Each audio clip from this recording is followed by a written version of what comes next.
Reynevan is besieged on all sides and faces torture and execution if he makes any mistake in his quest to find his beloved, Yuta of Apolda. Aided by his companions, the ever-pragmatic Charlie, and the mysterious being known as Samson Honeypot, his journey takes him all over the Bohemian realm. And Reynevan will need every ounce of his wit, intelligence, and cunning if he is to succeed in his search. The political and religious alliances of the Hussite Wars are ever shifting, and the battle for dominance threatens to devour anyone who gets in their way. Faced too with dark magical forces summoned by the malevolent Birkart of Grelenot, aided by his terrifying band of black riders, Reynevan knows the odds of finding Yuta decrease with every obstacle he is forced to overcome along the way. But he has never let impossible odds stop him before, and he will be reunited with his love, whatever the cost. Hello everyone, and welcome once again to the Heir's Lair. I'm your host, Jonathan Taylor. This video will see me conclude my reading of the Hussite Trilogy written by Andrzej Sapkowski with a look at the third and final of its constituent books, namely, hold up just a moment, Light Perpetual. And there's that chalice right over there on that tattered banner. And in case you're wondering, that banner is tattered because symbolism. Okay, let me just put you right back here. Yeah, that ought to work. Good. This book trilogy has gone through a lot of interesting developments in terms of how it builds its conflicts. From simple personal differences, going through religious schisms, ideological divides, and even some more complex factors, such as the ways in which social stratification exacerbates violence. There is plenty for this book to, there's plenty for this book in particular to touch upon, and in some ways, add its own spin to, if not outright wrap up. So, how effectively does this book actually do these things that it is supposed to do? Well, my impressions in summary are, this book kind of disappointed me. Both for reasons that are connected to the rest of the trilogy, which I will not delve into here, but also for how here in this video, but also for how it kind of mishandles the content it puts forth, or it presents within itself. There are still some facets of it that are presented in a very naturalistic and very immersive manner, just like the software is quite capable of putting together. But in plenty of other ways, this book ultimately kind of leaves me unsatisfied with how it presents what it is trying to present. Still, plenty of the hallmarks present within this within this series more broadly are still between its pages. So if you've gone through this trilogy so far, there really is no reason for you not to conclude it. And now that I've given you my broad impressions, it's time I delved into some specifics. The plot of this book follows trilogy protagonist Reynevan as he attempts to rescue his love interest from the authority of his ideological opponents, if not outright enemies. That quest, coupled with the obligations that are placed upon him by his socio-political allegiance, lead to him facing down a whole variety of dangers and threats in a road that is fraught with twists and turns, which puts him on the path of several storylines that the author has that he has to address on the way. And while I can say that the author does a somewhat decent job when it comes to presenting all of these various storylines that the book is structured around, I ultimately find that the conclusions don't always work. They aren't. Not all of them are really effectively wrapped up, or or are particularly distinctively memorable. Unfortunately, there are some. There are some where I will say that where I'll say that there is actually a strong message to them, and the author is quite effectively capable of utilizing parallels, similes, and other such artistic devices to bring the message to life.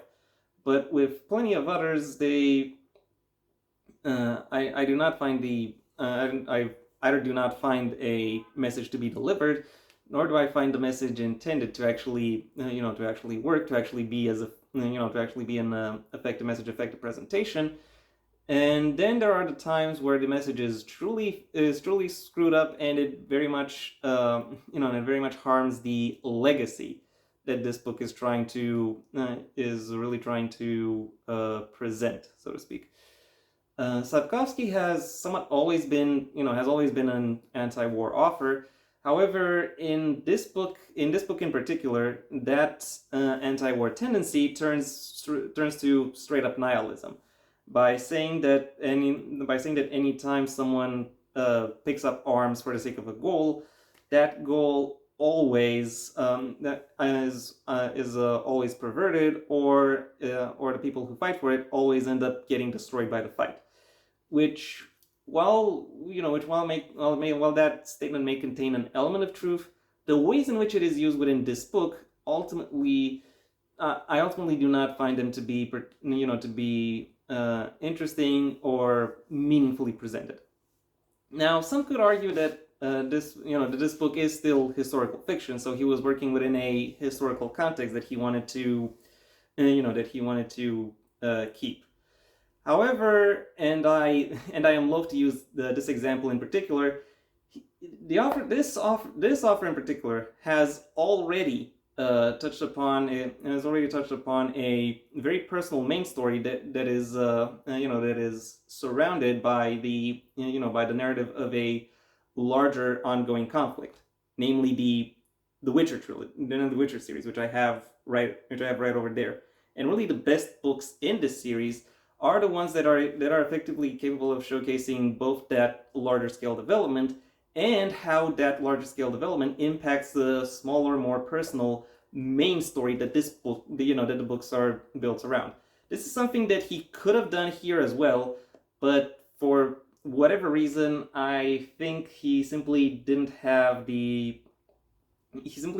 either the capability or the desire to do so, for whatever reason. When it comes to his characterization, I think it's fair to say that it is somewhere between fine and well done. Given this is the last book in this series, there aren't really a lot of new characters to establish. So most of the character work of this book delves into how established characters respond to unusual circumstances. However, because Sapkowski has already written these characters for at least one other novel, and he therefore has a good understanding of what it is about these characters, how it is that they work, how it is that they think, how it is that they form their ideas and intentions, and therefore he can effectively deliver on that particular promise. There is one exception to that rule, and unfortunately, that exception is the main character Reinevan, who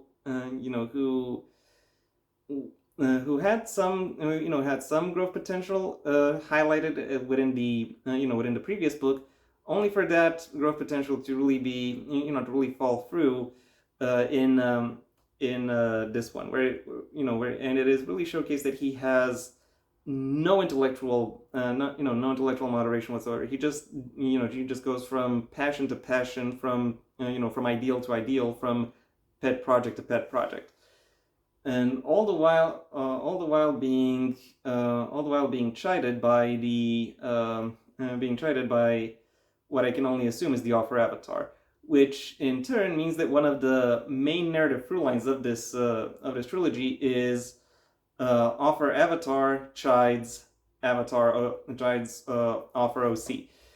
And while that would be an interesting, and while that is perhaps an interesting possibility or uh, uh,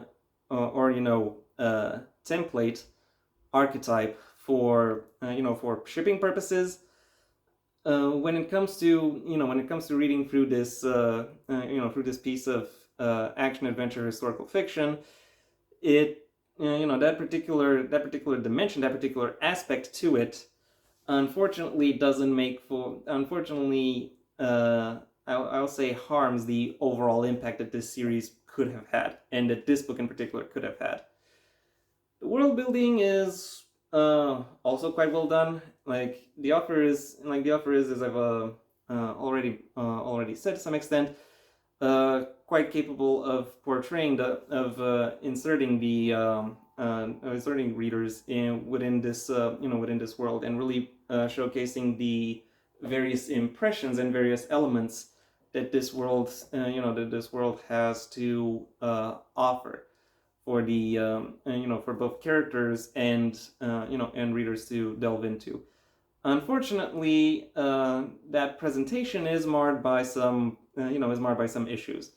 The first of which is the fact that, probably due to the fact that this book covers covers the the largest area of all of these books, there is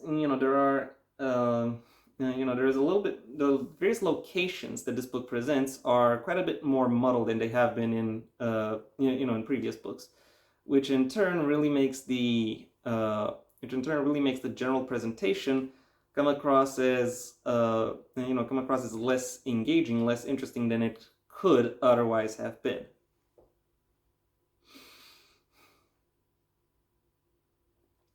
Or at least when it comes to locations. Also, there are points where I think the author, or the translator assumed that the audience would be more in the know about the about the various elements within a location than they actually were. And whenever that is not the case, there appears and then the various presentations of these locations within the setting end up having some notable gaps, if I may be so blunt. Now, these issues, coupled with some translation issues that I've noticed in the previous books, are as I may have alluded to, present in previous books as well. But it is really within this one that they are really sizable enough to where I would call them, to where I would say that they are a problem, and they really affect my reading experience.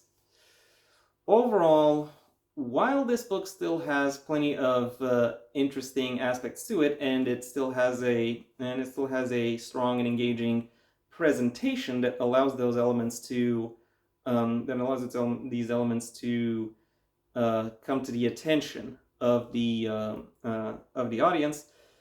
The work that is the work that goes into presenting these elements ultimately fails to live up to the potential that this book really could have really might have promised.